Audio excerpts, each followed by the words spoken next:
और बड़ी खबर से शुरुआत करते हैं। 6 मार्च को पीएम नरेंद्र मोदी उत्तराखंड आएंगे। ये प्रस्तावित दौरा है। बड़ी खबर आपको बता रहे हैं, 6 मार्च को पीएम मोदी का उत्तराखंड का प्रस्तावित दौरा है। सुबह 8 बजे देहरादून एयरपोर्ट पहुंचेंगे। हर्षिल में विशाल जनसभा को भी संबोधित करेंगे। शीतकालीन यात्रा को बढ़ावा देने आ रहे हैं पीएम। ये माना जा रहा है कि प्रधानमंत्री नरेंद्र मोदी के आने के बाद यहां पर जो शीतकालीन यात्रा की शुरुआत की गई है उसको बढ़ावा मिलेगा और देश, दुनिया, विश्व पटल पर एक पहचान मिलेगी उत्तराखंड की शीतकालीन यात्रा को। इससे पहले प्रधानमंत्री नरेंद्र मोदी का उत्तराखंड में 27 तारीख को प्रस्तावित दौरा था, लेकिन मौसम की खराबी की वजह से ये दौरा स्थगित कर दिया गया था। अब नई जानकारी ये है कि 6 मार्च को प्रधानमंत्री उत्तराखंड आ रहे हैं। आपको बता देते हैं कहां आ रहे हैं। प्रधानमंत्री उत्तरकाशी के हर्षिल में आएंगे। हर्षिल के पास मुखवा है, मुखी मठ, जहां पर प्रधानमंत्री यहां पर एक जनसभा को भी संबोधित करेंगे। आपको बता देते हैं कि यहां मां गंगोत्री का शीतकालीन प्रवास स्थल है मुखवा, जहां पर प्रधानमंत्री पूजा अर्चना करेंगे, जिसको लेकर तैयारियां तेज की गई हैं। तो ये बड़ी खबर आपको बता रहे हैं। हर्षिल में, मुखवा के समीप हर्षिल में एक विशाल जनसभा को भी प्रधानमंत्री संबोधित करेंगे।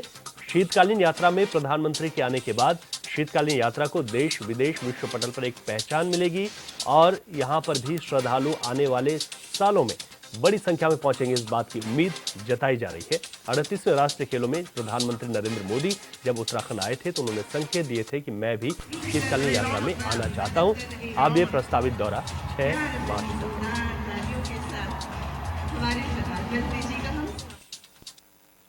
प्रधानमंत्री के प्रस्तावित दौरे को लेकर विस्तार से जानकारी लेते हैं। हमारे संवाददाता योगेश आर्य हमारे साथ लाइव जुड़ गए हैं। योगेश, प्रधानमंत्री के प्रस्तावित दौरे को लेकर क्या जानकारी मिल पा रही है? किस तरीके की यहाँ पर तैयारियां की गई हैं? और मौसम को लेकर ही जब प्रस्तावित दौरा उनका 27 तारीख का था तो वो स्थगित हुआ था। अब किस तरीके की तैयारियां, योगेश? देखिए, बिल्कुल अभी जिस तरह देखा जाए कि उत्तराखंड में पीएम मोदी का एक बार फिर प्रस्तावित दौरा हो गया है। 6 मार्च में कहा जा रहा है कि वो जो है उत्तराखंड पहुंचेंगे, एक दिवसीय दौरा उनका रहेगा और 6 मार्च में वो सुबह करीब 8 बजे जो है जौलीग्रांट एयरपोर्ट पहुंचेंगे और वहां से सीधे तौर पर देखा जाए तो वह हर्षिल और मुखवा जाएंगे। हर्षिल में पहले एक छोटी सी जनसभा को संबोधित करेंगे, लोगों से संवाद करेंगे। उसके बाद वह मुखवा जाकर यानी कि माँ गंगोत्री के धाम पर जाएंगे और वहाँ पर जो है माँ गंगा की पूजा अर्चना करते हुए नजर आएंगे। उसके बाद वह 12:30 बजे दिल्ली के लिए वापस लौटेंगे। देखिए, जो कार्यक्रम है शीतकालीन यात्रा को बढ़ावा देने के लिए है। देखा जाए तो इस कार्यक्रम को पहले से कई बार रखा गया।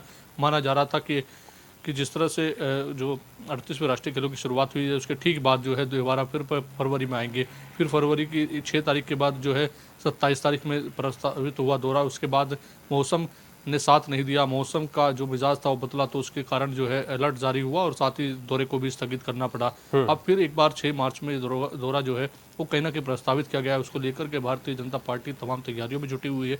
वहीं प्रशासन जो है तमाम सुरक्षा के पुख्ता इंतजाम करने में जुटा हुआ है। देखा जाए तो इस यात्रा को बढ़ावा देने के लिए यहाँ पर पहुंचा जा रहा है, उनका दौरा लगाया गया है और वो यहाँ पर पहले ही कह रहे थे 38वें राष्ट्रीय खेलों में कि मैं शीतकालीन यात्रा के दौरान यहाँ पर आना चाहता हूँ और मेरा कार्यक्रम रखा जाए, तो उसी को चलते हुए यहाँ कार्यक्रम रखा गया। और देखिए, अगर प्रधानमंत्री जिस यात्रा में जहाँ जहाँ जाते हैं, जिस स्थान पर जाते हैं, उसको जो है एक देश, प्रदेश और विश्व पटल पर जो है कहीं ना कहीं एक अलग पहचान मिलती है। और यही कारण है कि शीतकालीन यात्रा को बढ़ावा देने के लिए जब वो मुखवा जाएंगे, वहाँ पूजा अर्चना करेंगे, लोगों से संवाद करते हुए नजर आएंगे, तो निश्चित तौर पर इस शीतकालीन यात्रा को देश, प्रदेश और विश्व पटल पर जो है कहीं ना कहीं जो है पहचान मिलेगी। और इसके बाद आने वाले कल में इस तरह से ग्रीष्मकालीन यात्रा के दौरान श्रद्धालुओं की संख्या में काफ़ी इजाफा होता है, तो शीतकालीन यात्रा के दौरान भी कहीं ना कहीं संख्या में इजाफा होगा और धीरे धीरे ये जो 4 धाम की यात्रा है ये 12 महीने चलने हुई नजर आएगी। तो इसको यात्रा को बढ़ावा देने के लिए, क्योंकि देखिए यहाँ पर पर्यटक जब आते हैं तो निश्चित तौर पर यहाँ के व्यापार को बढ़ावा मिलता है, यहाँ के जो पर्यटन स्थल है उनको बढ़ावा मिलता है, उनकी एक अलग पहचान बनती है। तो निश्चित तौर पर उन पहचानों को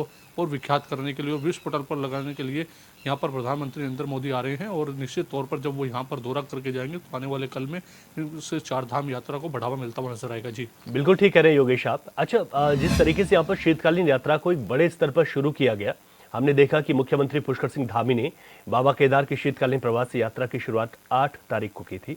अभी तक अगर देखें तो हम कितने सफल हुए शीतकालीन यात्रा में, कितने श्रद्धालुओं का एक मोटा तौर पर आंकड़ा भी सामने निकल कर आया कि ये श्रद्धालु यहाँ पर पहुंचे।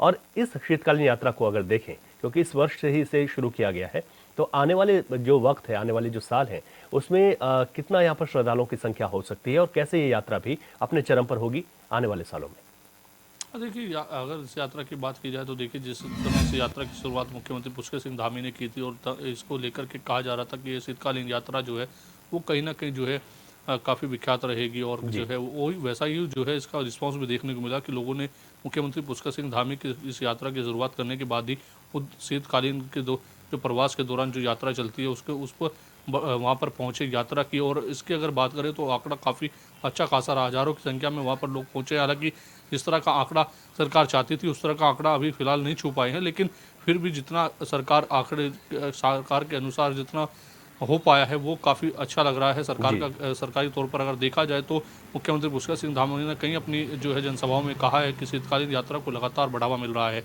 अब जिस तरह से मुख्यमंत्री पुष्कर सिंह धामी ने जो है प्रधानमंत्री जी को 38वें राष्ट्रीय खेलों के दौरान उस समय उनको न्योता दिया था, उस दौरान उन्होंने कहा कि वह जरूर इस यात्रा में शामिल होंगे। पहले भी 38वें राष्ट्रीय खेलों में आएंगे, उसके बाद जो है इस शीतकालीन यात्रा के लिए अलग से समय निकालेंगे और वहाँ पर आकर के पूजा अर्चना करेंगे, माँ गंगा की आरती करेंगे, वहाँ पर शामिल होंगे, लोगों से संवाद करेंगे। तो निश्चित तौर पर उस तरह का कार्यक्रम कई बार बना, लेकिन हर बार कार्यक्रम की अनेक अप्राय कारणों के कारण टाला गया। लेकिन अब जिस तरह देखा जाए कि मौसम की जो अलर्ट किया गया था उसके दौरान 27 तारीख का भी दौरा स्थगित करना पड़ा और अब जो दौरा प्रस्तावित किया गया है इस दौरान बताया जा रहा है कि 8 बजे वो ठीक चोली ग्रांट एयरपोर्ट पहुंचेंगे और वहां से जो है सीधा तौर पर हर्सिल जाएंगे और वहां पर जनसभा को संबोधित करेंगे, लोगों से संवाद करेंगे। उसके बाद सीधे तौर पर मुखवा जाकर वहां गंगा की आरती करेंगे, पूजा अर्चना करेंगे और उसके बाद फिर दिल्ली के लिए रवाना हो जाएंगे। तो निश्चित तौर पर जब वो यहाँ पे आएंगे तो इससे यात्रा को विश्व पटल पर जो है पहचान मिलेगी और निश्चित तौर पर आने वाले समय पर बड़ी संख्या में श्रद्धालुओं का जमावड़ा जो है वो चारधाम यात्रा के दौरान शीतकालीन में भी देखने को मिलेगा, जैसे कि ग्रीष्मकालीन यात्रा के दौरान देखने को मिलता है। जी बिल्कुल योगेश, और इस बात का अंदाजा ये भी लगाया जा सकता है कि जब प्रधानमंत्री केदारनाथ भी आए थे तो उसके बाद भी निश्चित तौर पर इसका फायदा मिला था। इससे पहले वो जॉलिंगकांग आदि कैलाश में भी आए तो उसमें भी हमने देखा कि श्रद्धालुओं की संख्या में इजाफा हुआ है। बहुत शुक्रिया योगेश आपका विस्तार से जानकारी के लिए।